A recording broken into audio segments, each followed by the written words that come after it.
बिस्मिल्लाहिर्रहमानिर्रहीम। स्टूडेंट, आज का हमारा लेक्चर जो है वो फोनेटिक्स फोनोलॉजी में से है। The structure of the English syllable. The structure of the English syllable phonetics phonology में सबसे अहम टॉपिक समझा जाता है। अगर इसको समझ लिया जाए तो फोनेटिक्स फोनोलॉजी की जो बेस है वो क्लियर हो जाती है। पीटर रोच की बुक से हम पढ़ने जा रहे हैं the structure of the English syllable. इसमें ये जो सारे सेंटेंसेस लिखे हैं इनको समझने के लिए प्रैक्टिकली कुछ हमने डायग्राम्स बनाई हैं। हम उन डायग्राम्स को समझने की कोशिश करते हैं। अगर हमें वो समझ आ गई तो ये सारी की सारी लाइनें, इनके अंदर पीटर रोच क्या कह रहा है वो हमें बहुत आसानी से समझ आ जाएगा। तो पहले हम स्टार्ट करते हैं जी कुछ अपनी टाइप की हुई डायग्राम्स और चीज़ें, ताकि हम समझ सकें कि वो इन लाइनों के अंदर क्या कह रहा है। वर्ड है हमारे पास रन। हमने इससे पहले एक टॉपिक क्लियर किया था जिसमें हमने बताया था कि सिलेबल के अंदर ऑनसेट भी होता है और कोडा भी होता है। अब सिलेबल जो है उसका एक न्यूक्लियस होता है, उसका एक सेंटर होता है जिसको वॉल बोला जाता है। वॉल से पहले जो कॉन्सोनेंट आता है उसको ऑनसेट बोलते हैं और वॉल के बाद जो कॉन्सोनेंट आता है उसको कोडा बोलते हैं। अब जैसा कि वर्ड है रन, अब रन के नीचे फोनेटिक ट्रांसक्रिप्शन मौजूद है। र और अ साउंड है जो कि बट के अंदर आती है और फिर उसके साथ न, तो बना रन। र अ और न को हम जब स्टडी करते हैं तो देखें वॉल है, सेंटर है, अ साउंड जो है, और उससे पहले जो है वो र है, तो र जो है वो इनिशियल है, इनिशियल कॉन्सोनेंट, और वॉल के बाद जो है उसको पोस्ट बोलेंगे। अब हम एक वर्ड लेते हैं जी, ट्रेन। अब ट्रेन की फोनेटिक ट्रांसक्रिप्शन यहाँ पे मौजूद है, ट, र, आई और एन। अब क्या हम देखते हैं कि वॉल से पहले दो कॉन्सोनेंट है, ट और र, तो फिर ये कहलाएगा क्लस्टर। क्लस्टर कहते हैं गुच्छे को। अब एक से ज़्यादा कॉन्सोनेंट हो गए हैं तो हम इसको बोलेंगे क्लस्टर, तो कॉन्सोनेंट क्लस्टर। अब हुआ क्या है कि ए से पहले र भी है और ट भी है। अब ये दोनों जो है वो इनिशियल हैं। हमने पहले पढ़ चुके हैं कि वॉल से पहले, न्यूक्लियस से पहले जो होता है कॉन्सोनेंट उसको हम इनिशियल बोलते हैं। अब इशू ये आ गया है कि ये वाले कॉन्सोनेंट दो हो गए हैं, तो अब दोनों जो हैं वो इनिशियल हैं। अब इनको हमने नाम देने हैं आइडेंटिफाई करने के लिए। तो उसमें अब दो किस्में मौजूद हैं। पहली बात तो ये कि ये वॉल से पहले हैं तो इसको हम बोलेंगे ये ऑन सेट है, ऑन सेट। अब ऑन सेट के अंदर क्लस्टर में दो कॉन्सोनेंट हैं। अब इन दोनों कॉन्सोनेंट्स के हमने नाम देने हैं आइडेंटिफाई करने के लिए। तो खैर देखते हैं जी, कॉन्सोनेंट क्लस्टर जो दो वाला होता है उसको दो हिस्सों में डिवाइड किया गया है पीटर रोच की इस किताब में, इंग्लिश फोनेटिक्स फोनोलॉजी में। देखते हैं, two consonants cluster of onset. Onset का क्या मतलब हुआ? वॉल से पहले वाले क्लस्टर। अब उसके अंदर दो टाइप्स हैं। जो पहली टाइप है वो कौन सी है? उसको कहते हैं type one, starts with S. तो एस से स्टार्ट होती है। अब वो क्या है उसकी कुछ एग्जाम्पल्स हम नीचे देखते हैं। एक वर्ड है जी हमारे पास स्टिंग।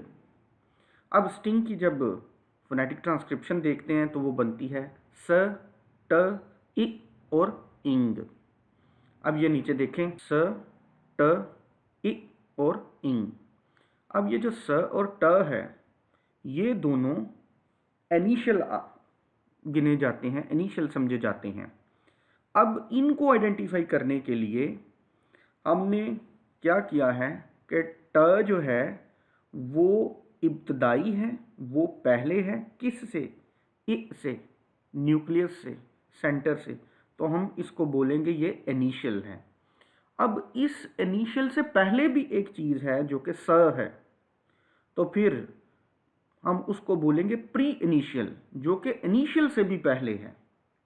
तो इसलिए हम इनकी लोकेशन को और पोजीशन को इस तरीके से बयान करेंगे कि एक से पहले जो है उसको हम बोलेंगे ये इनिशियल है, और फिर उससे भी जो पहले है एस, उसको हम बोलेंगे प्री इनिशियल। जैसा कि हम अगले वर्ड्स में देखते हैं। अगला वर्ड है जी स्मोक। अब इसका क्लस्टर देखते हैं। स, म और सेंटर इसका है ओ, और उसके बाद क जो है वो कोडा के अंदर आ जाता है, लेकिन अभी फ़िलहाल हम डिस्कस कर रहे हैं ऑनसेट को। अब देखिएगा, सेंटर इसका क्या है ओ से पहले क्या है एम यानी म, तो म को हम कहेंगे कि ये इनिशियल कॉन्सोनेंट है।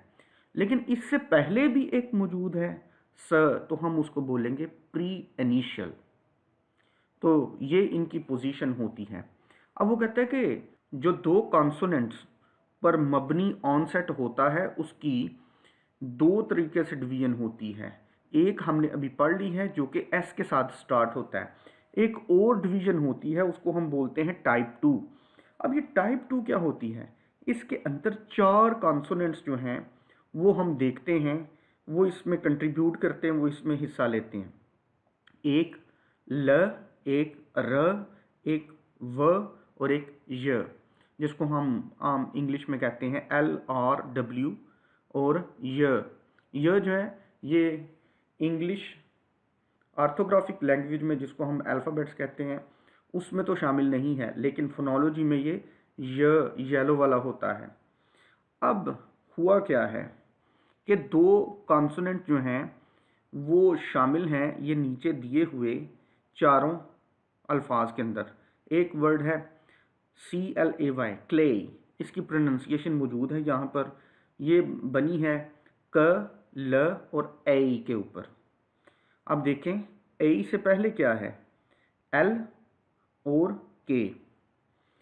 अब ऊपर हमने पढ़ा है जो फर्स्ट टाइप है उसमें एक पोजीशन आती है एस की। एस को कहते हैं हम कि ये प्री इनिशियल स्टेज पे है। अब इसको समझने के लिए कि एल की क्या पोजीशन है, ल की क्या पोजीशन है और क की क्या पोजीशन है, ये नीचे हमने लिखा हुआ है कि क और ल दोनों जो है वो इनिशियल हैं। के की क्या पोजीशन है उसको हम बोलेंगे इनिशियल, और एल को बोलेंगे हम पोस्ट इनिशियल। अब यहाँ पे सबसे ज़्यादा स्टूडेंट को कंफ्यूजन आती है कि पहले तो हम कह रहे थे कि एक चीज़ प्री इनिशियल है जहाँ पे एस वाला पढ़ रहे थे, और दूसरी चीज़ जो है वो इनिशियल है। अब यहाँ पे जो है वो एक अजीब सी चीज़ आ गई है कि हम यहाँ पे एल को कह रहे हैं वो पोस्ट इनिशियल है और के को कह रहे हैं कि वो इनिशियल है। तो ये क्या चक्कर है? अब इस चक्कर को सॉल्व करने के लिए हम पहले कॉन्सोनेंट क्लस्टर पढ़ेंगे ऑन सेट वाला, जो कि 3 कॉन्सोनेंट पर मबनी है। अगर हम उसको समझ गए तो हमें ये दूसरी टाइप खुद बहुत समझ आ जाएगी। इसलिए मैं इसको स्किप करके 3 कॉन्सोनेंट वाला क्लस्टर स्टडी करने लगा हूँ ऑन सेट का, फिर ये खुद ब खुद ही सॉल्व हो जाएगा। तो हम स्टार्ट करते हैं जी 3 कॉन्सोनेंट पर मबनी कॉन्सोनेंट क्लस्टर ऑन सेट का।